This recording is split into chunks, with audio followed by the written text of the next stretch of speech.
So my name is Luke Kysow, and I'm a principal engineer here at HashiCorp. And today, Eric and I, we're going to talk about multi-runtime service mesh with Consul. Awesome. Hey, I'm Eric Haberkorn, and I'm a senior software engineer at HashiCorp, working on Consul too. So let's take a quick look at our agenda today, just so we get on the same page. So quick show of hands, how many folks are familiar with service mesh? Oh, that's actually really impressive. Well, sorry, but we're still going to go through a little bit of a 101 session here. Just a quick intro into what service mesh is, how it works at a high level, just so we're all on the same page about what a service mesh is. Then, once we got that done, we're going to go into a live demo. So cross your fingers, the demo gods are with us. We're going to be deploying a Consul service mesh across 4 runtime platforms running across 3 different clouds. And that's the theme of today's talk. It's about how Consul can run across many different platforms, many different clouds. And not only can it run there, but then once it is running across all of these different platforms and clouds, the power you get out of it, what you can do with it once it's running. So to that end, once we got our demo running, we're going to talk about security, observability, and traffic control that you get out of Consul. Finally, at the end, we have a bonus runtime that was recently announced. If you've read the abstract, you know what we're talking about. And so we're also going to talk about Consul running on that runtime. So let's get to Service Mesh 101. So this is the world without a service mesh. You have your application here, and it's talking to a dependency, another microservice called foo. And it's using maybe DNS, maybe kubedns, maybe a load balancer. You know, things are pretty good here. And so the first piece of a service mesh is we add in these proxies. So we call these proxies sidecar proxies because they live right next to the application. So they may be in the same Kubernetes pod, the same ECS task, the same Nomad allocation. The key here is that the proxy is running in the same private network namespace as the application. So when the application now makes an outgoing request, it's going to go through the proxy. Then it's going to exit the proxy, and it's going to come into its downstream, or upstream in this case. And again, the proxy is going to capture that traffic before it enters the final application. So if you're looking at this, you're probably thinking, OK, well, you just added 2 boxes to my infrastructure. You know, what am I going to get out of this on the other side? And so we're going to talk about that. And the thing to note here also is that the proxy, the technology we use here is Envoy. So this is a proxy that came out of Lyft, and now it's part of the CNCF. So that's the first piece of a service mesh, is these proxies that are running next to all the applications. The second piece is the control plane. So the control plane sits on top of everything, and this is Consul. And this is managing the proxies. So as we see kind of in the next slides what the proxies are going to do with this traffic, just note that the control plane is the one that's controlling all of these proxies. And the key innovation of this architecture is that these proxies are running as separate processes. What this means is you can make changes to those proxies without touching the underlying applications. So in real time, we can do things like encrypt traffic. We can say, put the traffic over here. And the underlying applications, they're totally unaware of what's happening here. And so this is very, very powerful, as we're soon to see. So let's look at the next slide here. And let's kind of talk about some of the use cases for a service mesh. So in this example here, we're deploying a new version of the foo service, the v2 service. And we want to do some sort of canary deployment. We only want to route some traffic over to the v2 service. So in this example, the control plane is going to instruct the proxy on the left-hand side to route maybe 50% of traffic over to the v2. Maybe it's doing something based on like the cookies or HTTP headers. But you can see here that the application is unaware of what's happening with its traffic. It's just sending a request out, like it thinks it's going to foo. But the proxy here now has the chance to control where that traffic goes. So that's one example. Let's talk about another. In this case, we want to encrypt the traffic between your application and its upstream dependency. So without a service mesh, what you would do is you would issue SSL certificates to each application. Then you'd change the code of your application, so it's reading in the SSL certificates and making a request. And then you need to change the code of the foo service so it takes in an SSL TLS request and it terminates the encryption. So this requires issuing certificates, rotating them securely, getting the certificates there, and also, most importantly, it requires editing the code of the application. Now, you can imagine, say you have 40 different services and 10 different development teams, and you say, hey, this year we want to implement encryption. Well, now you need to get on the development team roadmap, like, OK, we need to add the code, we need to change the code. It's quite a big lift and actually quite hard in a lot of companies. With the service mesh, we can do all this using the proxies. So in this diagram here, what we're showing is application is still sending an unencrypted request out. But it's being captured by the proxy. The proxy now has a TLS certificate that's being configured by the control plane. You don't have to do anything. It happens automatically.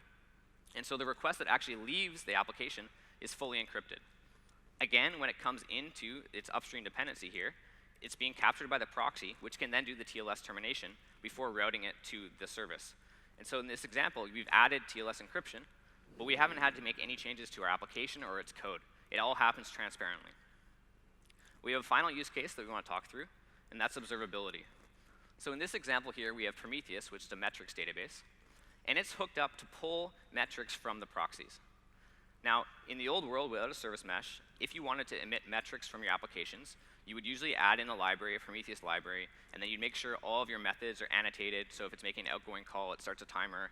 When the call comes back, it sets the timer, then it outputs a stat, right? It's quite a lot of code. It's stuff you don't really want to write. And also, every team is going to do it differently. Some teams might miss some of the endpoints. They're all going to be using different keys for their metrics, and it makes it very hard to build unified dashboards on the other side. With the service mesh, we pull all these metrics out of the proxies because remember, they're in the network path here. They get all that information. And now we've emitted unified metrics to Prometheus. We can build unified dashboards, as we're going to show. And also, there's no danger of missing writing stats for one endpoint, missing writing stats for another endpoint. Every single piece of traffic that goes through that proxy is going to get these metrics.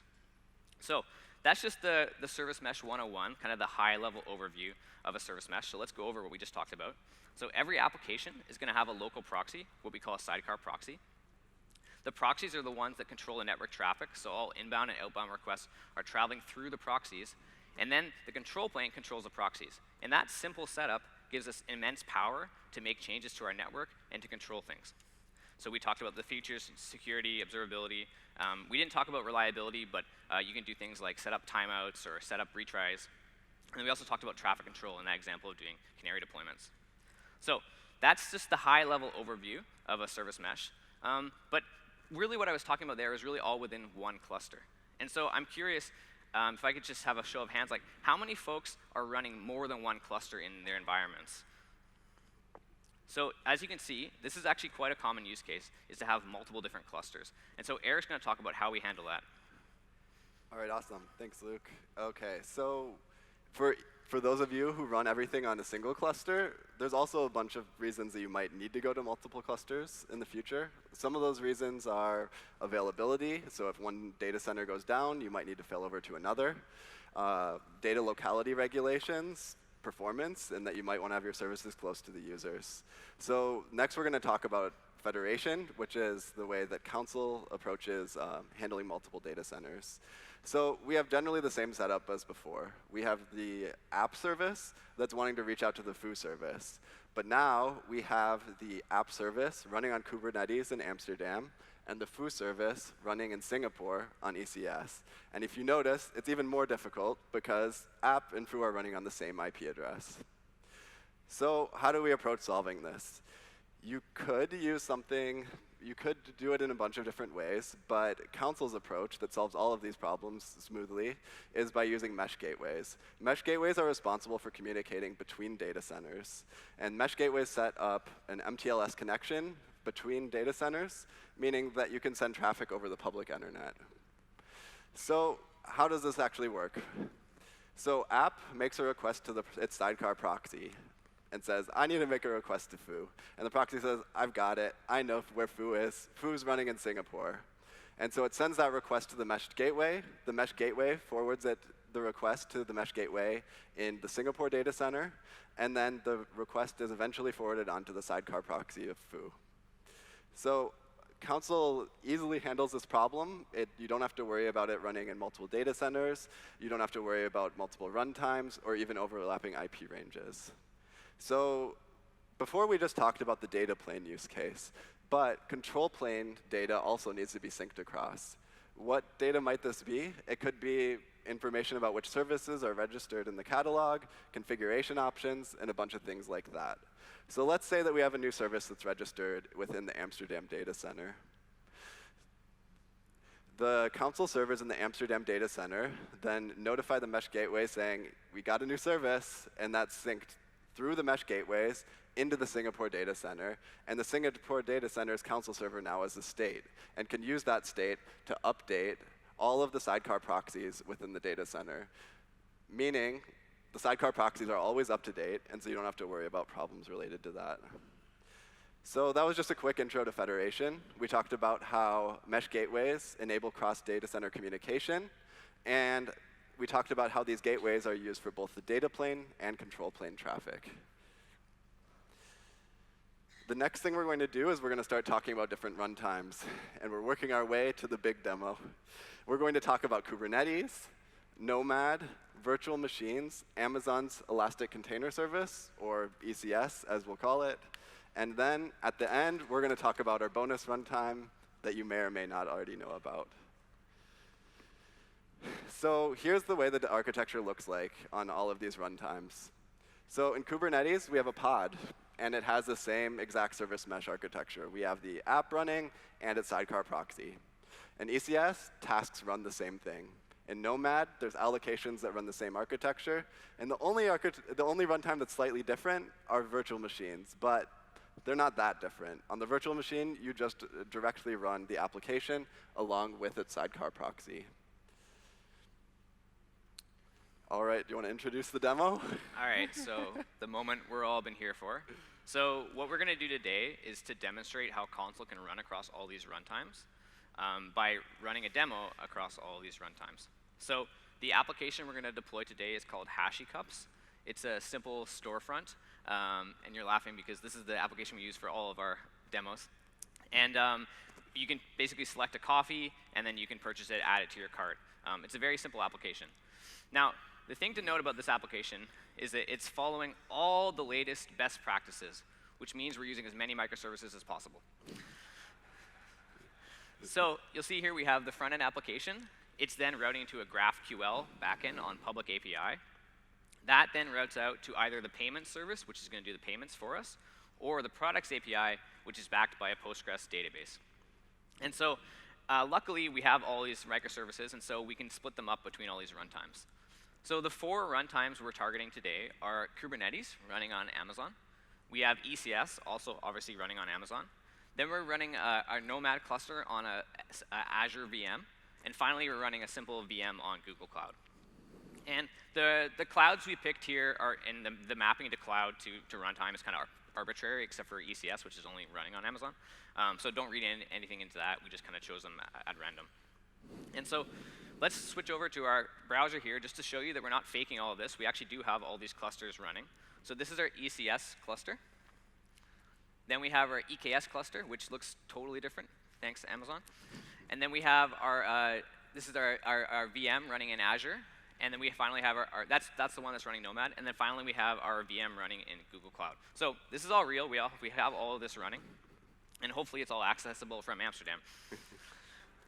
So let's switch to the next slide here. So what we're going to do is we're going to deploy this application like this. So we're going to put the 2 services that are the front end over into EKS. And then we're going to be putting the products API over in ECS, the payments API over in Nomad, and then the Postgres database. That's running on a VM, no fancy stateful sets over here, just a normal VM, nothing crazy. So we've already installed Consul across all these runtimes. So let's just go through how we did that, because we only had 45 minutes, so we couldn't have done everything up here on stage. So on Kubernetes, we installed Consul using the consul-k CLI. So you ran consul-k install, and then we passed it this values.yaml file. And so that installs Consul on Kubernetes. It does a bunch of checks. We also support a Helm installation if you're into Helm. The other thing we did for ECS is we used a Terraform apply. So we had a Terraform script that installed ECS. On Nomad, it's just running a VM, so we just used apt-get install Nomad, and then we use apt-get install Consul, because you need both Consul. Well, you don't need Consul anymore for Nomad if you've been following the announcements yesterday, but in this use case for the service mesh, you do need Consul. And then finally, for the VM, we just use apt-get install Consul. So this is the current architecture we have right now. We have Consul running, if we go to the next slide, we have Consul running across all these different runtimes. And then we have these mesh gateways that we talked about, Eric talked about, and this is going to allow us to do all the routing. But that's all we have. We don't have any application running just yet, and so that's what we're going to do on stage. So just to prove that we do have Consul running, we're going to show you the Consul UI. So here you can see the Consul UI, and the drop-down on the left is letting you switch between all these different data centers. So this is the one that's running on Nomad. That's the one that's running on ECS. And this is the one that's running on VMs. And on each data center, we have Consul running, we have the mesh gateways, and then we have Prometheus, which we're going to use for this metrics that we're going to talk about later. So with all that set up, we're now ready to deploy the first part of our application.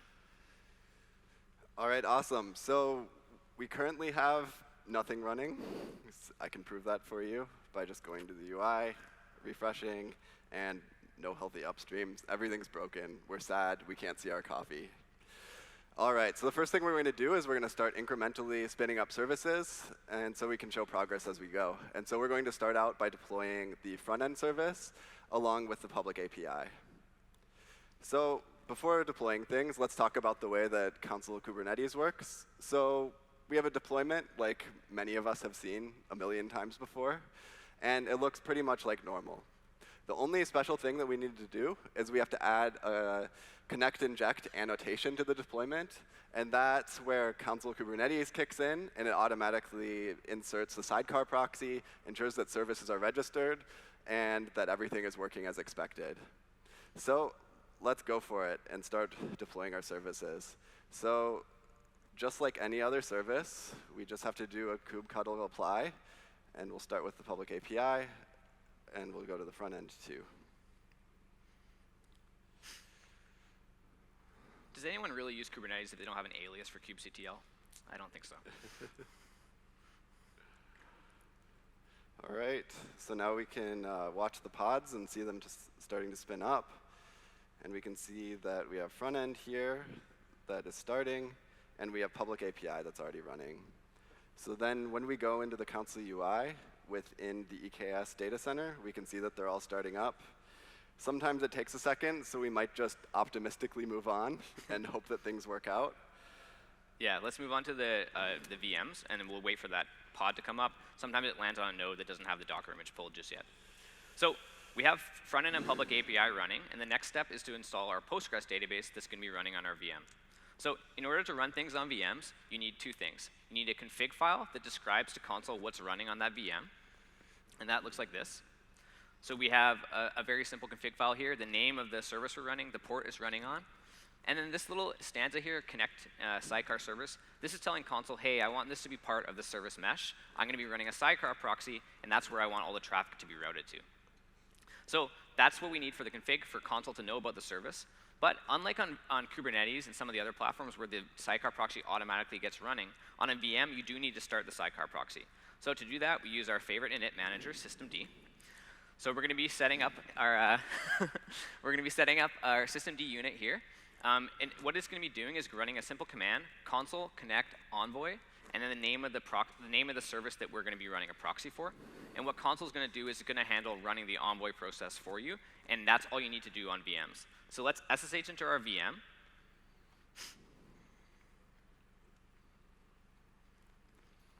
And then what we're going to do first is register. So we already have that config file I showed you. So we're just going to tell Consul, hey, here's this config file, please register. So we use Consul services register. And immediately what this is going to do is it's going to tell Consul, hey, this is a service that you now have running. So if we look at the VMs, you'll see we have this Postgres service that wasn't there before. But it's unhealthy because it doesn't have a sidecar proxy, so no traffic can route to it. So the next thing we need to do is start that sidecar proxy using systemctl. We already have that unit file I showed you. So we're just going to run systemctl start, and we should have our proxy running, and now our service is healthy. So that's good, right? I know, people are really happy when stuff actually works on a VM, right? OK, so that's all running, and now we're ready to deploy our products API that's going to be on ECS. All right, awesome. So I noticed that the front-end service started up. So before doing that, we can show what things look like before even starting up the products API. We have our user interface. We can't even see the coffee. We're a little bit sad, but we're going to start up the products API, and so we can see our coffee. All right, so as we talked about before, the products API is going to run on ECS. So now let's talk a little bit about how that works. So the standard way that you specify what's going to run on an ECS task is by specifying the task definition. In Terraform, it looks something like this. You specify the family, which is kind of like the name. You specify whether it runs on Fargate or EC2, and then you specify which containers run.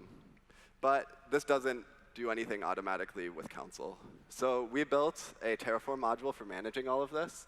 And within that module, there's the mesh task module.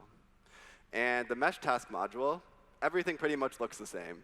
But we automatically ensure that the service is registered, that everything is hooked up to the service mesh, that the sidecar proxy is injected, and a bunch of things like this. Does that sound familiar? It's very similar to what we do on Kubernetes. So next, so we already deployed the task definition, and we have the ECS service. And so all we're going to do is we're going to scale it up. So if I change the desired count on the service from 0 to 1, run a Terraform apply, and then we'll have to wait a minute for everything to refresh.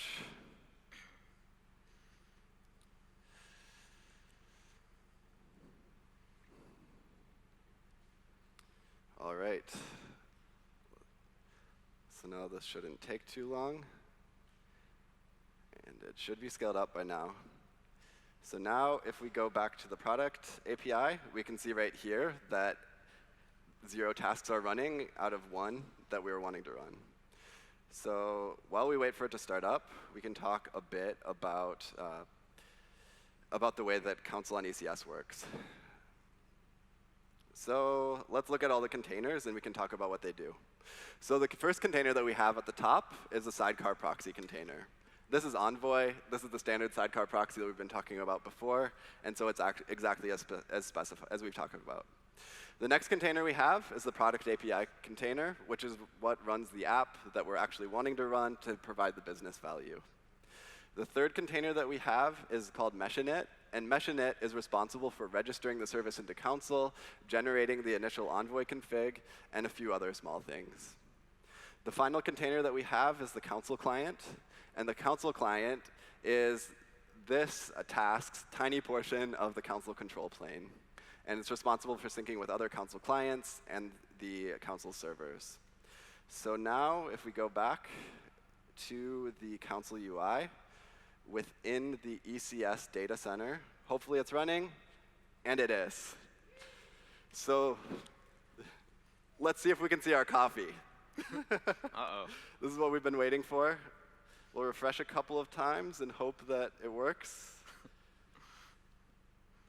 Let's verify I didn't do something dumb. Doesn't. OK, well, we have a backup video in case it didn't work. Yep. So we'll swatch over to that, and hopefully it'll figure itself out while we wait and show some of the other features. Yep. Don't know.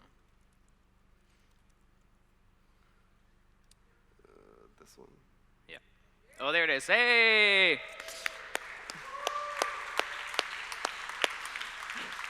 That was all planned. You know, the moment of suspense, and then, yeah. Yeah. Awesome. OK, awesome. So now we have our app running. So that means the product API is up and running. And so the last thing we need to do is we need to deploy our final service to Nomad, which is actually going to allow us to purchase these coffees. So on Nomad, it's very simple to run a sidecar proxy. It's similar to Kubernetes and to ECS, where we kind of handle it for you. So in Nomad, this is what a job looks like in Nomad. And all we need to do is add in this connect sidecar service, kind of little stanza there. And that's going to tell Nomad, hey, this is part of the service mesh. And Nomad's going to handle adding in that sidecar proxy and registering it correctly into Consul. So let's go over to the Nomad UI. And I've already submitted this job to Nomad, and it's scaled down to 0, similar to on ECS. And so all we're going to do is we're going to edit the definition and set up the count to 1. So we're going to scroll down to the count, under the task group, and set this count to 1. And we're going to click plan. And when we look at the plan here, you'll see that there's 2 tasks. There's the connect proxy payments and the payments task. So that connect proxy payments, that isn't in my job definition at all. So that's Nomad automatically noticing, oh, you want this to be part of the service mesh. I need to run a sidecar proxy for you. So let's run that. And I mean, we all know how fast Nomad is, so that's going to be running instantly. We switch over to the Nomad data center. We should see the payment service running. And then pretty quickly here, it's going to become healthy. All right, so the final part of the demo here is we're going to go purchase our coffee. So we're going to add our connected Chino to the cart and go to the checkout. Now, like any good e-commerce application nowadays, we're not going to let you check out unless you create a user account, give us your email. So let's do that. Create our test account here. Oh, you're going to create a new account, yeah. And give it a password. I don't know. That doesn't look very secure to me. Then we're going to go over here. We're going to autofill our credit card here. Please don't look at that. And then we're going to buy here. So here we can see that the order has gone through, and we have our connected Chino purchase correctly. Now, there should be a couple more things that come in through here, so maybe it's like a little bit delay from running from Amsterdam. But I will tell you is that the payment service right now, it's using a really old form of encryption. And so when we get to our new runtime, what we're going to do is we're going to be deploying the payment service on a new runtime that uses a new form of encryption. So that's kind of the motivation for this new runtime.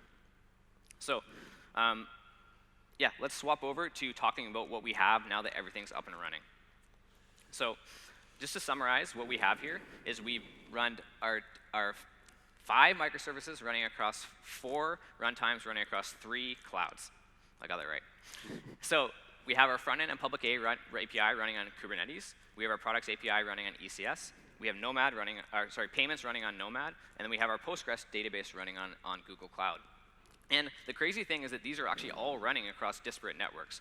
So if we look at the actual, yeah, we go to the next slide. All of these requests are routing through these mesh gateways.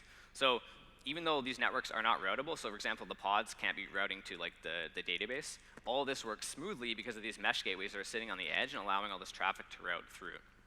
So this is a bit of a contrived use case, but the example of having to run across multiple runtimes is totally something that a lot of folks have to deal with. Inevitably, you probably want everything to be in one runtime, but unfortunately, the real world doesn't work that way, and you're always going to have stuff running on different runtimes. There's going to be new runtimes coming up that you might want to target for specific use cases. And so it's a really, really valid use case to have stuff running across multiple runtimes. So let's talk about what you get once you have the service mesh running across these runtimes. That's the summary. I just went over that, so we can go to the next slide. All right, awesome. So the next thing we're going to talk about are the benefits of service meshes. We're going to talk about security, observability, and then at the end, we're going to talk about traffic control through the new runtime that we're introducing. So first, security. So we've talked before about how Consul distributes certificates, and we get some awesome things out of it.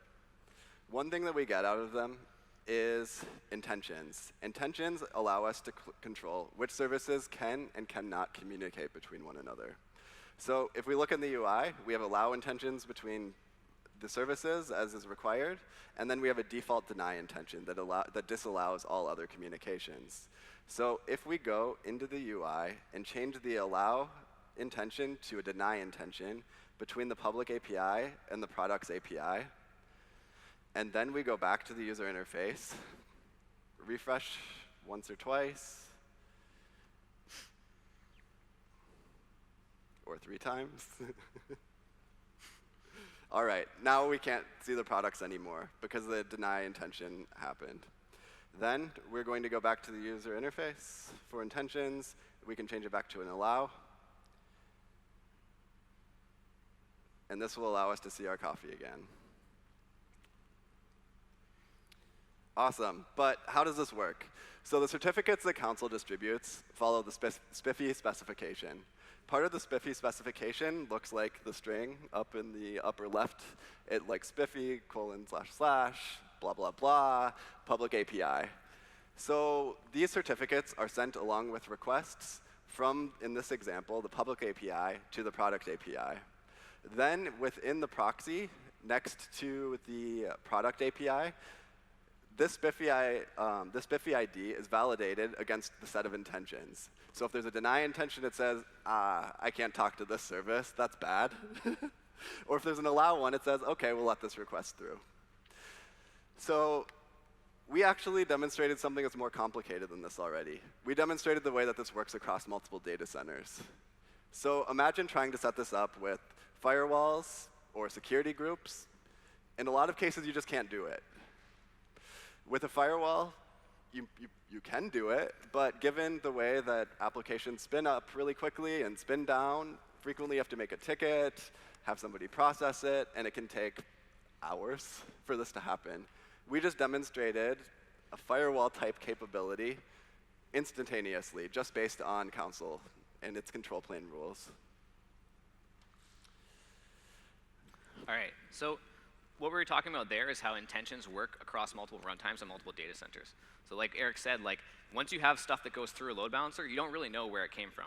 But with the intentions, because the certificate travels with all the requests, we always know where it originated. So no matter on which runtime, which platform, we don't really care. We can look at that TLS certificate and we can validate, is this allowed to talk to me or not? This is identity-based security. Another really interesting feature of the service mesh is observability, and we already talked about it a little bit. So in the first slide in Service Mesh 101, we talked about how you can have Prometheus and it can pull metrics from your proxies. But what does this look like in a federated world? So what we have here, and I've already had this set up, is we actually have Prometheus running on all of our different runtimes, and it's going to be pulling metrics from the local proxies. But I want to actually view my metrics in one Grafana instance, and so what I've set up is Prometheus Federation. So Prometheus has the ability to pull metrics from other Prometheuses, Prometheus-I. I know there's a maintainer of Prometheus here, so probably they know exactly how I'm supposed to say plural Prometheus. So the request is actually for the main Prometheus, which is running on EKS. It's actually pulling metrics from all the other Prometheuses. That's really hard to say. Now, if you wanted to do this in a non-service mesh scenario, you need to somehow expose this Prometheus instance across all your different runtimes and secure it. But we already have a service mesh. So what I did was I just ran a sidecar proxy along the Prometheus, and now I can actually pull all those metrics through the mesh gateway securely. So let's port forward to our Grafana instance, which is running on 3000 here. And let's look at the Grafana dashboard that I have set up.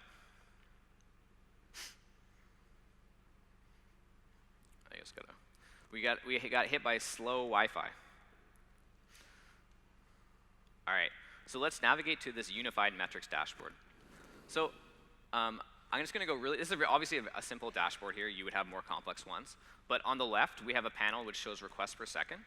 And on the right, we have a panel which shows latency at the P99 and P50s. And this is all coming from those sidecar proxies. So those applications, they don't have any metrics that they're emitting. We're getting all this for free automatically. Not only are we doing this, but this is actually happening across runtimes. So front end is running on Kubernetes, but let's show maybe the products API running on ECS. You'll see here we have different metrics, but we're also getting metrics across all those runtimes. So that's pretty cool. We're getting kind of unified metrics across runtimes. We're not doing anything to our application.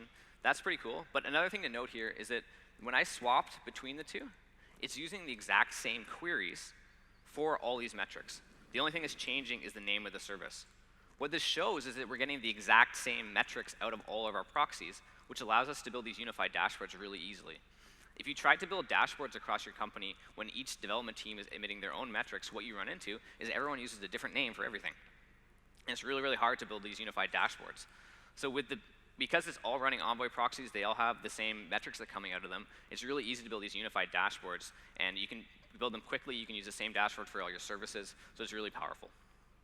Awesome. Let's go back to our slide deck. And I think we're ready to move on to the final runtime. All right. And now the runtime that we've all been waiting for, it's AWS Lambda. All right. So why might we use Lambda? So Lambda is AWS's original serverless offering, or at least its original function as a service offering. And it has really cool attributes in comparison to other runtimes. So you pay per millisecond. So you pay for exactly what you use, nothing more.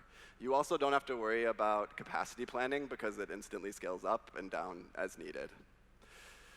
All right, so let's talk about how we might want to use Lambdas. So we have our app service, and we're wanting to invoke a Lambda directly from the app service, which lives in the service mesh. So before we're introducing this runtime, how might this work? So we could use a language-specific SDK, but this completely bypasses the service mesh. We also could use the new Lambda function URLs that were just introduced a couple of months ago. But this requires changing your application code to sign the requests.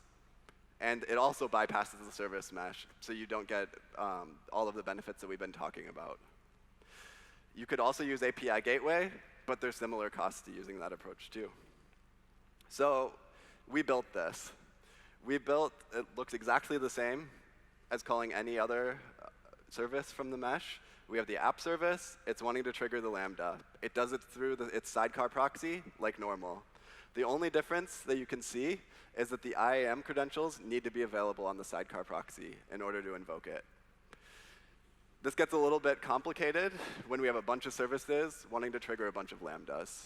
So we recommend invoking Lambdas through a terminating gateway. Terminating gateways you can kind of view it as sitting at the edge of your service mesh, and they are typically used for communicating with services that are outside of the mesh. In Lambda's case, we like to use it because it allows us to use intentions, because as we talked about before, they're validated on the receiving side of the connection, and also because it allows credentials to only live in one place.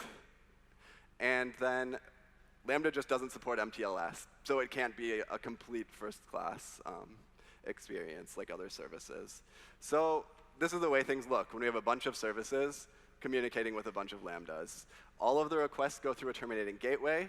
The terminating gateway validates the intentions, so we get zero trust. And then the IAM credentials are used when invoking the Lambdas. So how do we go about using Lambdas within Consul? So the first step towards using a Lambda is to register it within Consul. We built a new service for automatically doing this that we call Lambda Registrator. Lambda Registrator runs as you guessed it, a Lambda, and it's triggered by event bridge events. These event bridge events occur whenever Lambdas are modified, created, deleted, tagged, untagged, etc. And then, when Lambda Registrator gets one of these events, we look at the tags that are on that Lambda, as in the tags that are within the AWS control plane, not anything to do with Consul.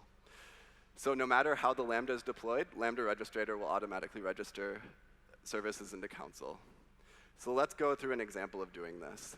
So as we talked about before, the existing payment service, yes, at rest, it's using encryption. It's not the best encryption. And so we're wanting to roll out Vault so we can use the state-of-the-art encryption. So we've built this service called Lambda Payments that uses Vault. It doesn't actually use Vault, but we're using it as an example because it tells a good story. So all I have to do is I take this enabled tag, I change the false to true, and I click Save. Then if we go look at Lambda Registrator, we can see here that it's triggered by a couple of event bridge events. Once we click on the monitoring tab, we can go look at the logs, and we can wait for Lambda Registrator to be triggered.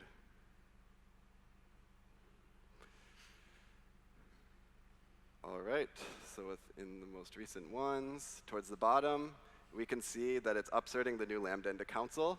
So when we go back to the user interface, we'll navigate to the EKS data center, and we can see that the new Lambda payment service is registered into Consul. Awesome. So let's look at this in a slightly different way. Let's assume that we have app, the app service. It already has Lambda registered to it. Let's look at it from both the data plane and the control plane perspective. So app, in its sidecar proxy, it's already triggered to invoke the Lambda. But the Lambda, it's given a different tag. So it's being configured to be invoked slightly differently. So Lambda Registrator gets notified about this modify event. It updates the state within Consul. And then Consul automatically updates the proxy to invoke the Lambda in the new way. So now this is what we have. We have our existing architecture, and we have our new payment service deployed alongside it, and it isn't being used. So what we're going to do is we're going to slowly work towards swapping out the old payment service with the new one that's on Lambda. So the first thing we're going to do is we're going to register the Lambda to a terminating gateway. And this is a normal terminating gateway config. And as you can see here, we just are specifying that requests to Lambda payment services go through that terminating gateway. So if we go back to the command line, we'll apply this configuration. And then we will quickly see within the UI that the Lambda payment service is registered to the terminating gateway. The next thing we're going to do is we're going to start we're going to set up a public API so it can send requests to both the old payment service and the new payment service. And we're going to do that in a way where it sends half of the traffic to the old service and half to the new service. In real use cases, you might want to start with 1%. But for the sake of the demo, we're doing 50-50 so we can demonstrate that it works. We can do all of this in Consul with something called a service splitter. It's a configuration entry that allows us to split traffic that was originally intended on going to the payment service between other services. Or in this case, we're specifying that half of the traffic that was meant for the payment service will instead be forwarded onto Lambda, the new Lambda payment service. Service splitters can do a lot more complicated things than this, but this is good enough for our demo purposes. So we will apply this splitter, and then we can start testing things out. So it takes a little bit of time to test things out through the UI, so to test payments out through the UI. So we're going to fake things by just making API requests directly to the services. So as you can see here, this is the old service. It's using SHA-256 encryption. It's not using Vault. Let's make a couple of requests, and there you go. The request went through the new Lambda payment service, and we can see that because it says encryption enabled by Vault. So now we are going to go on, and we are going to move the rest of the traffic to the new Lambda payment service.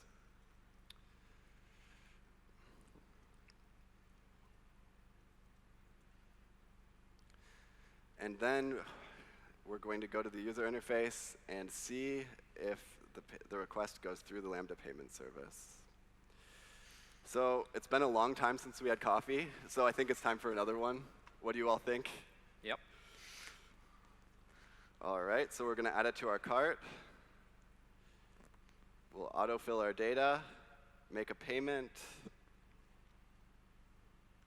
And we can see here, it says encryption enabled by Vault, which means that the request was handled by the new Lambda payment service. Awesome. Thank you. I also am surprised it all kind of worked. So let's go over what we did today, because I know there was a lot of content, a lot of stuff. So and we'll look at that kind of this final architecture. So we deployed all these services across many different clouds, across many different runtimes. This was a bit of a contrived example, but in real life, you are going to have multiple different runtimes. And what we saw here is once we had Consul deployed across all these runtimes, it acts as an abstraction layer over your network. So we were doing intentions, even though half of our services were running in Kubernetes, half of them were in ECS. We didn't care. We just used the intentions UI. We were getting metrics, even though half of the services are deployed over Nomad. It doesn't matter. So just like Kubernetes and these container orchestrators kind of lets as an abstraction layer over the different applications, Consul Service Mesh acts as an abstraction layer over your network.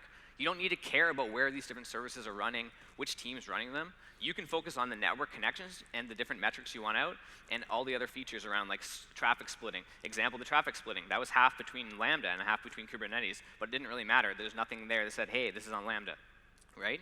So it's incredibly powerful. So what we went through today was we did Service Mesh 101. We talked about how Consul runs as a control plane and how you run these sidecar proxies next to all your applications. Then we did our demo. It was 5 runtimes running across 3 clouds: Kubernetes, ECS, Nomad, VMs, and Lambda. And then finally, we went through all the cool service mesh features you get once you're deployed across these runtimes. And kind of the UX we went for here is we want you to use the native UX for your platform to deploy Consul, but then once you're using Consul, it doesn't matter which platform you're running on. And so hopefully you saw that today. So next steps, if you want to try this all out, visit our website, consul.io, or obviously we're on GitHub. And shameless plug, I've actually written a book about Consul called Consul Up and Running with O'Reilly. It's going to be published. It's already published, but it's not available in print yet, so unfortunately I can't give any away. But it's available next week. So check that out if you're interested in learning a little bit more about Consul in depth. That book covers Kubernetes and VMs specifically, but that's generically applicable to all the different runtimes. So we're at 45 seconds, so I think we just squeaked it out. So thank you so much for coming. We're going to be over there for questions, and thank you very much.